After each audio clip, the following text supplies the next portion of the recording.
we have a top-ranked boxing show coming up on Sunday, the 15th of August. Now, the headline act in that show will be Andrew Moloney fighting Joshua Franco for a third time for the WBA super flyweight title. But the co-feature on that on that card, I should say, will be his brother Jason Moloney taking on Joshua Greer. Sorry, I'll get the two Joshuas mixed up that are both fighting on that card. Joshua Greer for the WBC silver bantamweight title, and he joins me now. It's from Las Vegas. Hi, Jason. How are you going? Going great, mate. Thanks for having me. No, thank you. We really appreciate it. Look, I firstly just want to say it's great to see you back in the ring. Obviously, it's been a bit of a layoff since the Naoya Inoue fight, about 10 months or so. Was that by design, or was there more so difficulty scheduling a fight? Yeah, more so difficulty scheduling a fight. We tried really hard to get these fights, my fight and Andrew's fights, both in Australia. And we chewed up a fair bit of time trying to make that happen. But yeah, in the end, it basically just became too hard to bring over these international opponents with quarantines, etc. So we basically time was getting away from us, and we just said, look, we're just going to head back to the US and get these fights on, because yeah, we don't want to be sitting on the sidelines. We're in the peak of our career, and we want to keep moving forward and keep fighting, and keep progressing towards both becoming world champions. So yeah, unfortunately, not ideal to have 10 months out of the ring, but I'm not worried about that at all, because over the last 10 months I've been in the gym every day, making the absolute most of that. I haven't been just sitting back and relaxing. I've been working hard to become a better fighter, and I'm looking forward to showing the progress I've made and the improvements I've made since that defeat to Inui. Yeah, it's sort of something that we will touch on, that Inui fight. Obviously, one of the pound-for-pound greats in the world, a very, very skilled fighter. If he's not number one, he's certainly in the top three. Stop for the first time in your career. But, yeah. I mean, obviously, it's no shame in that against such a great fighter. What do you take from that fight, and what are some of the lessons that you're looking to sort of implement this time around? Yeah, look, I dared to be great. I knew going into that fight exactly how good Inui was, and he didn't disappoint. I guess he showed how good he is, and I wasn't happy with the outcome. Obviously, I wasn't very happy with my performance, but I do take a lot away from that fight. And I have, now that I've been in there against the very best, I've seen the benchmark of where I want to be. And it's given me, a bar to reach and something to aim for. So when I'm in the gym every day, I really am striving to reach that sort of level and be as good as he is. And even though, that loss did hurt, I'm still very confident of what I can achieve in this sport. And, I really know that I can beat any bantamweight in the world. Obviously Inui beat me, but I know I can match it and beat any bantamweight in the world. And I've just got to go out there and keep working hard, keep improving. And this fight will put me right back in the mix for a world title. So I want to go out there and really make a statement here and look impressive and show that I'm certainly far from done. Oh, very good. I think I've said this with Andrew as well, but I think all of Australia is nodding in unison when you say things like that. We're really excited for this whole card. Look, you just mentioned there that you want to get on the path back to the world title, and there are some really, really good fighters in this division. Obviously, we said Inui, we've mentioned him and we've sung his praises, but you've also got guys like Jean-Riel Casimiro. You've got Nonita Donaire, who's still fighting at an incredibly high level at such an advanced stage. If you were to defeat Greer, obviously next weekend, is that the sort of aim to be amongst those big three in the division? Yeah, absolutely. Josh Greer is rated as high as number 4 in the world at the moment. So knocking him off will put me in a really, really good position.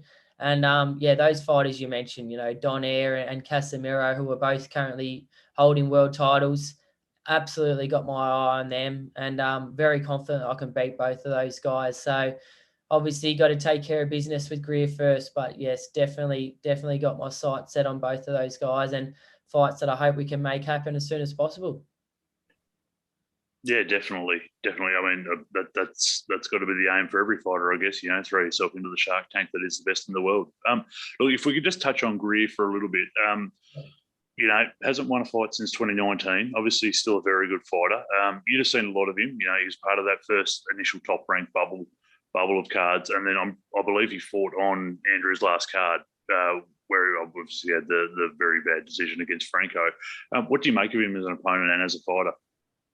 Yeah, I've had my eye on Greer for quite a while. I was actually originally scheduled to fight Greer way back in April last year. But that was when the whole pandemic initially hit. Our fights were called off, and then once boxing rebooted, we both went different paths and had different fights. And yeah, he took a loss, which was a bit of an upset, and I had a good win, and then went on to fight a Nui and sort of went different paths. But we now meet with a lot on the line because we're both in a position where this is a must-win fight for both of us. So it's good to meet now. There's a lot on the line. I think he's a really good fighter, very skilled, sharpshooter, pretty fast hands and decent power. But I don't think he's on the level that I am and the level that I want to be at. So for me, this is a fighter that I've got to walk through and hopefully knock out and make a good statement and show that I am a level above Greer.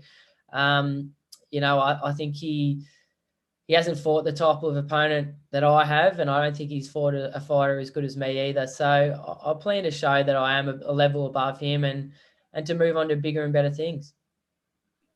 Oh, excellent. That's exactly what we want to hear, mate. But I just want to shift gears if I can a little bit.